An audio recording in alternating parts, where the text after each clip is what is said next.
Hello friends, I Jayesh Padaria welcome you all to my channel Fragrance of Education means for education. Friends, in this video we are going to talk about poem number 3 and the title of this poem is Growing, written by Brooke Mueller. That is given in Standard 10 English. We all know that the question of comprehension of poetry is asked in section B. B section में आपने question number 16 to question number 18 3 marks में 16 થી 18 નંબરનો પ્રશ્ન પૂછાય છે. તો એના અંતર્ગત આપણે ચર્ચા કરવાની છે. One stanza will be given in the examination and the question will be given below the stanza and you will have to write the answer of that particular question from reading and comprehending the stanza. કાવ્ય પંક્તિ હોય એને સમજીને તમારે પ્રશ્નનો જવાબ આપવાનો છે. અહીંયા એક ઇન્સ્ટ્રક્શન આપેલી છે, આન્સર ધીઝ ક્વેશ્ચન, એટલે આપણે આ પોએમના બધા જ પ્રશ્નોની વાત કરવાની છે.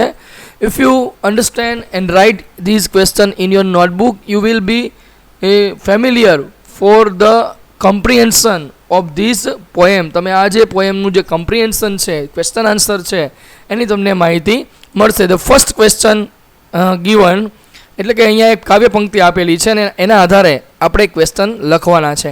આઈ એમ લિવિંગ અને પછી ડોટ ડોટ ડોટ છે, મી લક ટુડે એટલે ફર્સ્ટ સ્ટાન્ઝા પોએમ 3નો જે પહેલો કાવ્ય પંક્તિ છે આપેલી છે, 4 લાઇનની છે, 4 સ્ટાન્ઝા છે, એમાંથી પહેલો સ્ટાન્ઝા આપેલો છે અને એના આધારે આપણે પહેલો ક્વેશ્ચન જોવાનો છે.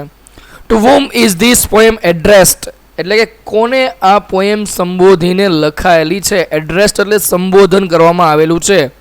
તો આપણે જાણીએ છીએ કે the poem is addressed to the mother એટલે કે કવિ છે એ પોતાની માતાને સંબોધીને આ કાવ્ય લખે છે. કારણ કે આપણે જોયું હતું please here me mom, mom શબ્દ આવેલો છે એટલે મોમ ઉપરથી ખબર પડે કે મધરને સંબોધીને લખાયેલી છે. ક્વેશ્ચન નંબર 2 જોઈએ. Vote does the poet request to her mother? કવિ પોતાની માતાને કઈ વિનંતી કરે છે? તો the poet request to her mother two wish him luck. Request અહીંયા ડઝ છે એટલે એસકેએસ જવાબમાં થઈ જાય, ડઝ નીકળી જાય. ટુ વિશ હિમ લક એટલે પોતાના નસીબ જે છે, પોતાને શુભેચ્છાઓ આપે એવી એને પોતાનું ભાગ્ય માટે એને શુભેચ્છાઓ આપે, પોતાના ગોલ માટે એવું એ માતાને રિક્વેસ્ટ કરે છે. Third question, for what is the poet living? શાના માટે કવિ છે લિવિંગ એટલે છોડીને જાય છે? તો the poet is living to slay the foe. Slay એટલે વિન ઓવર, જીત મેળવવી. ફો એટલે એનિમી, દુશ્મન, દુશ્મન ઉપર જીત મેળવવા માટે એટલે પોતાના જીવનમાં સફળ બનવા માટે એ છોડીને જાય છે. નેક્સ્ટ ક્વેશ્ચન જોઈએ, question number 4. To slay the foe means, ફોનો સ્લે ધ ફોનો મિનિંગ શું થાય? તો to slay the foe means to overcome all the obstacles and fear. શું કહે છે કે ઓવરકમ એટલે ટુ વિન ઓવર, જીત મેળવવી. ઓબ્સ્ટેકલ્સ એટલે જે હઝાર્ડ્સ આવતા હોય છે, આપણા જીવનમાં મુશ્કેલીઓ આવતી હોય, ડર હોય, એના ઉપર જીત મેળવવાની છે. ફિફ્થ જે લાઇન છે, fight the battles high and low means, મિત્રો આ પોએમની અંદર there are many lines which are given અલગ અલગ પ્રકારની તમને લાઇન આપવામાં આવેલી છે કે જે લાઇનનો મિનિંગ થોડોક ડિફરન્ટ થાય છે, કારણ કે કાવ્ય પંક્તિમાં તમારે એનો ભાવાર્થ સમજવાનો હોય છે. તો અહીંયા પણ છે કે fight the battle high and low means to fight against every small and big problems in life. કે જીવનમાં જેટલા નાની અને મોટી મુશ્કેલીઓ આવતી હોય એના ઉપર તમારે લડાઈ કરવાની છે, એના ઉપર જીત મેળવવાની છે. Question number 6. Find out the nearest meaning of the word enemy. એનિમીનો નિયરેસ્ટ મિનિંગ ઉપરના સ્ટાન્ઝામાંથી શોધો. તો આપણે જોઈએ છીએ ફો પહેલો શબ્દ છે, તો the nearest meaning of the word enemy is foe. Foe એ એનો સમાનાર્થી શબ્દ છે. ત્યાર પછી જોઈએ next question. Which word in the stanza rhymes with the word foe? Foe સાથે કયો શબ્દ રાઇમ થાય છે? તો the word low rhymes with the word foe. Low શબ્દ એ ફો સાથે રાઇમ થાય છે, કારણ કે છેલ્લે એને અંત્યાનુપ્રાસ કહેવાય મિત્રો, તાલ મિલાવતા શબ્દો, રાઇમિંગ વર્ડ્સ જેને કહી શકાય. તમને એક્ઝામિનેશનની અંદર આવા કેટલાક ક્વેશ્ચન હોઈ શકે છે. જનરલ ક્વેશ્ચન હોય, સિમિલર વર્ડ હોય, એન્ટોનિમ્સ હોય, ટ્રુ ફોલ્સ હોય કે તમને નિયરેસ્ટ મિનિંગવાળા રાઇમિંગ વર્ડ્સ આપેલા હોય. બરાબર. 8 નંબરનો question. Find out the synonym of the word destiny. Destiny શબ્દનો સિનોનિમ શોધો. સિનોનિમ એટલે કે સમાનાર્થી. નિયરેસ્ટ મિનિંગ કો, સિનોનિમ કો, આ બધા સરખું, તો એનો શબ્દ આવશે લક. લક એટલે ભાગ્ય, નસીબ, આ એનો સિમિલર વર્ડ છે. Please wish me luck today. વુ said to whom. Please wish me luck today, આજે મને શુભેચ્છાઓ આપો, આવું કોણ કોને કહે છે? તો please wish me luck today the poet said to this two her mother, કે કવિ પોતાની માતાને સંબોધીને આ વાક્ય કહે છે. આખું જે કાવ્ય છે એ બધા જ વાક્યો કવિ પોતાની માતાને સંબોધીને કહે છે. Next question, the poet will not be able to win over the obstacles in a life, true or false? એક સ્ટેટમેન્ટ આપેલું છે અને સ્ટેટમેન્ટ તમારે ટ્રુ છે કે ફોલ્સ છે એ લખવાનું છે. કે કવિ છે એ પોતાના જીવનમાં જે સમસ્યાઓ આવે છે એને જીતવા માટે સક્ષમ નહીં બને, તો તમે શું લખશો? તો આવશે ફોલ્સ, બરોબર. એબલ ટુ આવશે, poet will be able to, not નીકળી જાય તો આપણું વાક્ય ટ્રુ થાય, પણ અહીંયા વાક્ય નોટ છે એટલે ફોલ્સ છે. ત્યાર પછી જોઈએ next stanza, I have grown find my way, બીજી કાવ્ય પંક્તિ છે 4 લાઇનની, એમાં 11મો પ્રશ્ન, what has the poet grown, કવિને શું ઉગેલું છે? તો the poet has grown the wings, એમને પાંખો ઉગેલી છે, પાંખો ફૂટેલી છે. વોટ ડઝ ધ પોએટ, અહીંયા પાંખો ફૂટવાનો મિનિંગ એવો થાય કવિ મેચ્યોર થઈ ગયા છે એમ, કે પાંખો ઉગેલી નથી, બરોબર, એવું કહેવા માગે છે. What does the poet request to her mother, કવિ પોતાની માતાને શું રિક્વેસ્ટ કરે છે? તો the poet request to his mother not to cry and to let him find his way, રડવાનું નહીં અને એને રસ્તો પોતાની જાતે શોધી લેવા દે. કારણ કે કવિ પોતાની માતાને છોડીને જાય છે એટલે માતાને રડવું આવે એ સ્વાભાવિક છે, પણ કવિ એ પોતાની માતાને સંબોધીને કહે છે કે don't cry, let me find my way, મને માનો રસ્તો મને જાતે શોધવા દે. Question number 13, find out the nearest meaning of win over, win ઓવરનો નિયરેસ્ટ મિનિંગ શોધો, જીત મેળવવી થાય, તો એના આવશે મિત્રો, the nearest meaning of the word win over is defeat, defeat એટલે જીત મેળવવી, હરાવવું થાય, બરાબર. વિન ઓવર એટલે જીત મેળવવી થાય, ડિફીટ એટલે હરાવવા, બંને શબ્દોનો મિનિંગ સરખો છે, બરાબર, એવું કહેવા માગે છે. તો મિત્રો તમારે જે સ્ટાન્ઝા આપેલો હોય છે એમાંથી જે ક્વેશ્ચન હોય તમારે પૂરા વાક્યમાં લખવાના હોય છે, બરાબર, તે ખાસ ધ્યાનમાં રાખવાનું. તો શોર્ટમાં લખેલા હોય તો you will be given only half marks, અડધો જ માર્ક મળશે, એટલે પૂરા વાક્યમાં નોટ મેકિંગ એની મિસ્ટેક, એક પણ ભૂલ કર્યા વગર. 14th નંબરનો question, which word in the stanza rhymes with the word fly, fly સાથે કયો શબ્દ રાઇમ થાય છે? તો the word cry rhymes with the word fly, cry અને ફ્લાય બંને રાઇમિંગ વર્ડ્સ છે.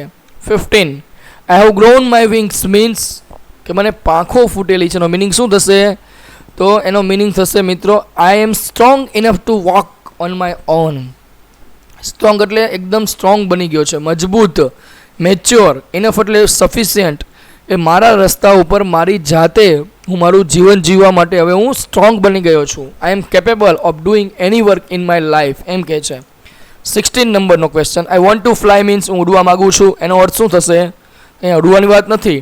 આઈ want to go out and explore the world, કે હું બહાર જવા માગું છું, અને એક્સપ્લોર એટલે સર્ચ, ખોળવું, સફર ખેડવી, આ વિશ્વની હું સફર ખેડવા માગું છું, મારી મુશ્કેલી હું જાતે જ સોલ્વ કરવા માગું છું, એની વાત અહીંયા કવિ કહેવા માગે છે. 17 નંબરનો જે ક્વેશ્ચન છે, which word in the stanza means to take hold of, to take hold of એટલે પકડી રાખવું, એનો મિનિંગ શું થશે? તો the word seize means to take hold of, આંચકી લેવું, જેનો મિનિંગ એવો થાય. સેઇઝનો મિનિંગ આંચકી લેવું, અને એનો મિનિંગ થશે two take hold of. Text બુકમાં ગ્લોસરીમાં તમને આ શબ્દ આપેલો છે. 18મા નંબરનો ક્વેશ્ચન જોતા પહેલાં મિત્રો અહીંયા તમને ત્રીજો સ્ટાન્ઝા આપેલો છે, આઈ want to C speak my સે, એવો એક સ્ટાન્ઝા, થર્ડ સ્ટાન્ઝા, અને એના question number 18, vote does the poet want, want એટલે ઈચ્છવું, કવિ શું ઈચ્છે છે? તો the poet wants two C, touch and here the dangers and fierce. શું કહે છે? ડેન્જર્સ એટલે જોખમો, ફિયર એટલે ડર. એ કવિ જોખમો અને ડરને સ્પર્શ કરવા માગે છે, જોવા માગે છે, સાંભળવા માગે છે. એટલે આ લાઈનનો મિનિંગ એવો થશે કે પોતાના જીવનમાં આવતી કોઈ પણ મુશ્કેલી કવિ સોલ્વ કરવા માગે છે. 19 નંબરનો question, which lines in the stanza shows the poets courage, poets courage એટલે કઈ લાઇન જે પંક્તિમાં દર્શાવવામાં આવેલી છે એ કવિની હિંમત દર્શાવે છે? તો the lines I will smile my smiles and dry my tears shows the poets courage. શું કહે છે? કે હું મારી મુશ્કેલી મારી જાતે જ દૂર કરીશ, હું સ્માઇલ માય સ્માઇલ્સ એટલે મારી જાતે જ હું મારું તે બધું જ જીવનમાં આવતી કોઈ પણ ડિફિકલ્ટીઝ છે, ઓબ્સ્ટેકલ્સ છે, ફિયર્સ છે, ડેન્જર્સ છે, બધું પોતે જાતે દૂર કરશે, એની વાત કરે છે કવિ. 20 નંબરનો question, the poet is aware of the difficulties in life, true or false. કવિના જીવનમાં આવનારી જે ડિફિકલ્ટીઝ છે એના માટે કવિ અવેર છે. અવેર એટલે જાગૃત છે. સાચું છે કે ખોટું છે? તો સાચું છે વાક્ય. ત્યાર પછી 21, give the similar word of terror. ટેરરનો સિમિલર વર્ડ આપો તો એનો થશે ફિયર. બરાબર, ફિયર જે છે ને એનો સિમિલર વર્ડ છે ડર, જેને કહેવાય ભય. 22મો પ્રશ્ન, I will smile my smiles and dry my tears means આ વાક્યનો મિનિંગ શું થશે?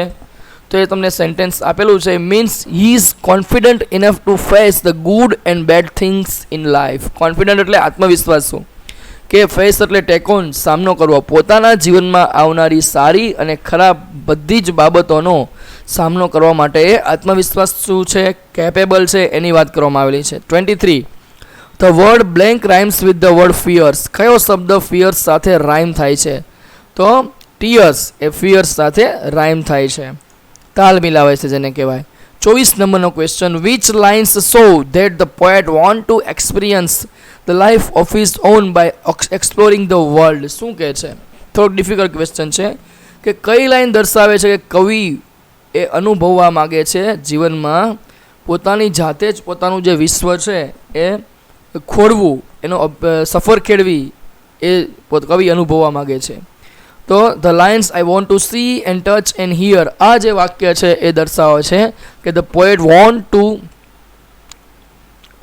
Wants to experience the life of his own by exploring the world. તો આવી રીતે આવશે. ત્યાર પછી 25 નંબરનો ક્વેશ્ચન જોતા પહેલાં તમને નેક્સ્ટ જે લાસ્ટ સ્ટાન્ઝા આપેલો છે, I am of all the way. What does the poet promise to his mother. કવિ પોતાની માતાને કયું પ્રોમિસ આપે છે, કયું વચન આપે છે? તો એના વિશે જોઈએ. The poet promises his mother that he will love her all the way. એ પોતાની માતાને હંમેશને માટે ચાહતો રહેશે. 26, what will the poet want to find. કવિ શું શોધવા માગે છે? તો the poet wants to find his own world and dreams. પોતાનું વિશ્વ અને પોતાના સ્વપ્નો એ સાકાર કરવા માગે છે. Next, write the rhyming words used in this stanza. છેલ્લા સ્ટાન્ઝામાં જે રાઇમિંગ વર્ડ વપરાયેલા છે એ લખો. તો એ રાઇમિંગ વર્ડ્સ કયા છે? તો ડ્રીમ્સ, સેમ્સ અને સ્ટ્રીમ્સ, આ ત્રણેય શબ્દો એકબીજા સાથે રાઇમ થાય છે.